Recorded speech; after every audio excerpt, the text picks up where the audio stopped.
تاکہ کشتی والوں کو غرق کر دو؟ بے شک یہ تم نے بہت برا کام کیا ہے۔ حضرت خضر علیہ السلام نے ان سے فرمایا کیا میں نہیں کہتا تھا کہ آپ میرے ساتھ ہرگز نہیں ٹھہر سکیں گے؟ حضرت موسیٰ علیہ السلام نے عذر خواہی فرمائی کہ میں آپ سے کیا ہوا وعدہ بھول گیا، لہٰذا اس پر میرا مواخذہ نہ کریں۔ پھر کشتی سے اتر کر وہ دونوں چل پڑے اور ایک ایسے مقام پر گزرے جہاں کچھ لڑکے کھیل رہے تھے۔ وہاں انہیں ایک لڑکا ایسا ملا جو کافی خوبصورت تھا اور حد بلوغت کو نہیں پہنچا تھا۔ بعض مفسرین نے کہا کہ وہ لڑکا جوان تھا اور رہزنی کیا کرتا تھا۔ حضرت خضر علیہ السلام نے اسے قتل کر دیا۔ یہ دیکھ کر حضرت موسیٰ علیہ السلام سے پھر رہا نہیں گیا اور آپ نے فرمایا کیا تم نے کسی جان کے بدلے کے بغیر ایک پاکیزہ جان جس کا کوئی گناہ موجود ہی نہیں تھا، ثابت ہی نہیں تھا، قتل کر دیا؟ بے شک تم نے بہت ناپسندیدہ کام کیا ہے۔ جب حضرت موسیٰ علیہ السلام نے حضرت خضر علیہ السلام کے فعل پر کلام فرمایا تو آپ علیہ السلام نے کہا اے موسیٰ، میں نے آپ سے کہا تھا نا کہ آپ ہرگز میرے ساتھ نہیں ٹھہر سکیں گے۔ حضرت خضر علیہ السلام کی بات کے جواب میں حضرت موسیٰ علیہ السلام نے کہا اگر اس مرتبہ کے بعد میں آپ سے کسی شے کے بارے میں کوئی پوچھوں، کوئی بات کروں، کوئی سوال کروں تو پھر مجھے آپ اپنے ساتھ نہ رکھیے گا۔ میں تقاضا بھی کروں، جب میں تیسری بار آپ کی مخالفت کروں تو بے شک اس صورت میں میری طرف سے آپ کے ساتھ نہ رہنے میں آپ کا عذر پورا ہو چکا ہے۔ اس گفتگو کے بعد حضرت خضر علیہ السلام اور حضرت موسیٰ علیہ السلام چلنے لگے، یہاں تک کہ جب ایک بستی والوں کے پاس آئے تو ان حضرات نے اس بستی کے باشندوں سے کھانا مانگا۔ انہوں نے ان دونوں کی مہمان نوازی کرنے سے انکار کر دیا، یکسر انکار۔ پھر دونوں نے اس گاؤں میں ایک دیوار پائی جو گرنے والی تھی، تو حضرت خضر علیہ السلام نے اپنے دست مبارک سے اسے سیدھا کر کے تعمیر کر دیا۔ یہ دیکھ کر حضرت موسیٰ علیہ السلام نے فرمایا اگر آپ چاہتے تو اس دیوار کو تعمیر کرنے پر کچھ مزدوری لے لیتے، کیونکہ یہ ہماری حاجت کا وقت ہے، ہم مسافر ہیں اور بستی والوں نے ہماری کوئی مہمان نوازی نہیں کی، اس لیے ایسی حالت میں ان کا کام بنانے پر اجرت لینا مناسب تھا۔ اس آیت میں جس بستی کا ذکر ہوا اس کے بارے میں حضرت عبداللہ بن عباس رضی اللہ تعالی عنہما فرماتے ہیں کہ اس بستی سے مراد انطاکیہ ہے۔ ایک قول یہ ہے کہ اس سے مراد ایلا ہے اور ایک قول یہ ہے کہ اس سے مراد اندلس کا ایک شہر ہے۔ حضرت موسیٰ علیہ السلام کی طرف سے تیسری مرتبہ اپنے فعل پر کلام سن کر حضرت خضر علیہ السلام نے ان سے فرمایا اب یہ میری اور آپ کی جدائی کا وقت آ چکا ہے۔ اب میں جدا ہونے سے پہلے آپ کو ان باتوں کا اصل مطلب بتاؤں گا جن پر آپ صبر نہیں کر سکے تھے اور ان کے اندر جو راز تھے ان کا اظہار کر دوں گا۔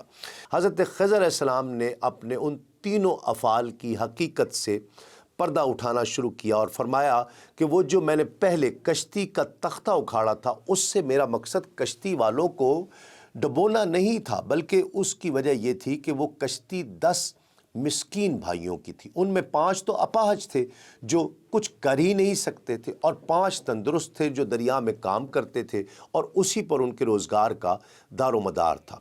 ان کے آگے ایک بادشاہ تھا اور انہیں واپسی میں اس کے پاس سے گزرنا تھا۔ کشتی والوں کو اس کا حال معلوم نہ تھا اور اس کا طریقہ یہ تھا اس بادشاہ کا کہ وہ ہر صحیح سلامت کشتی کو زبردستی چھین لیا کرتا تھا اور اگر عیب دار ہوتی تو چھوڑ دیتا تھا۔ اس لیے میں نے اس کشتی کو عیب دار کر دیا تاکہ وہ ان غریبوں کے لیے بچ جائے۔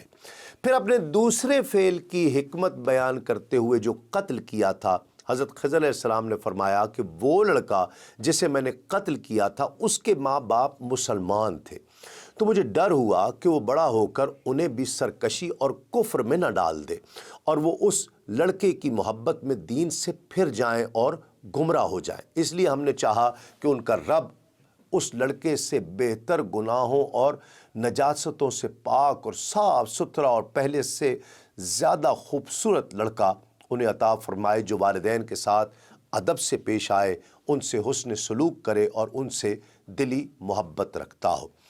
پھر حضرت خضر علیہ السلام نے اپنے تیسرے فعل یعنی جو دیوار تعمیر کی تھی اس کی وضاحت کرتے اور اس کی حکمت بیان کرتے ہوئے فرمایا۔ اور بہرحال دیوار کا جہاں تک تعلق ہے تو وہ شہر کے 2 یتیم لڑکوں کی تھی جن کے نام اسرام اور سریم تھے، اور اس دیوار کے نیچے ان دونوں کا خزانہ تھا، اور ان کا باپ ایک نیک آدمی تھا۔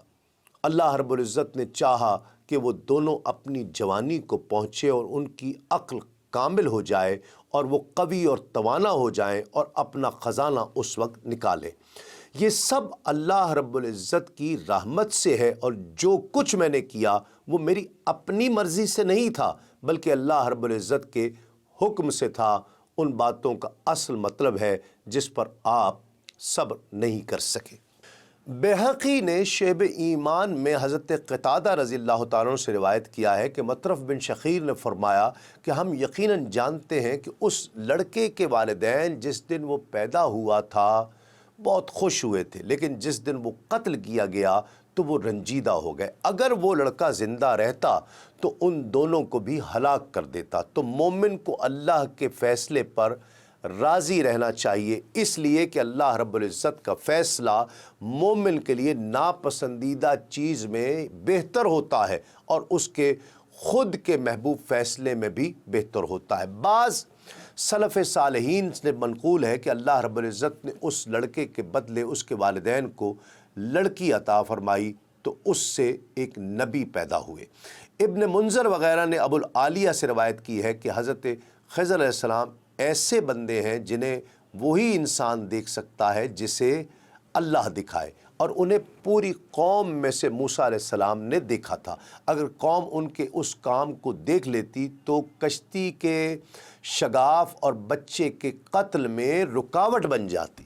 بیان کیا گیا ہے کہ حضرت موسیٰ علیہ السلام نے حضرت خضر علیہ السلام سے جدائی کا ارادہ کیا تو کہا کہ مجھے نصیحت کیجئے۔ موسیٰ علیہ السلام نے فرمایا علم کو صرف بیان کرنے کے لیے طلب نہ کرو بلکہ اس پر عمل کرنے کے لیے حاصل کرو۔ اور ایک روایت میں مزید یہ ہے کہ خضر علیہ السلام نے عرض کیا میرے لیے دعا فرمائیں، تو حضرت موسیٰ علیہ السلام نے فرمایا اللہ رب العزت تم پر اپنی اطاعت اور بندگی کو آسان فرما دے۔ حضرت وہب سے روایت ہے کہ حضرت خضر علیہ السلام نے موسیٰ علیہ السلام سے ملاقات کے وقت فرمایا جھگڑے کو چھوڑ دو اور بلا ضرورت نہ چلا کرو، خود پسندی میں مبتلا ہو کر مت ہنسا کرو، اپنے گھر میں ٹھہر جایا کرو، اپنی لغزشوں پر رویا کرو۔ دین اسلام کے مختلف امور سے آگہی کے لیے ابھی سنو نیوز کا یوٹیوب چینل سبسکرائب کیجئے اور بیل آئیکن کا بٹن ضرور پریس کیجئے۔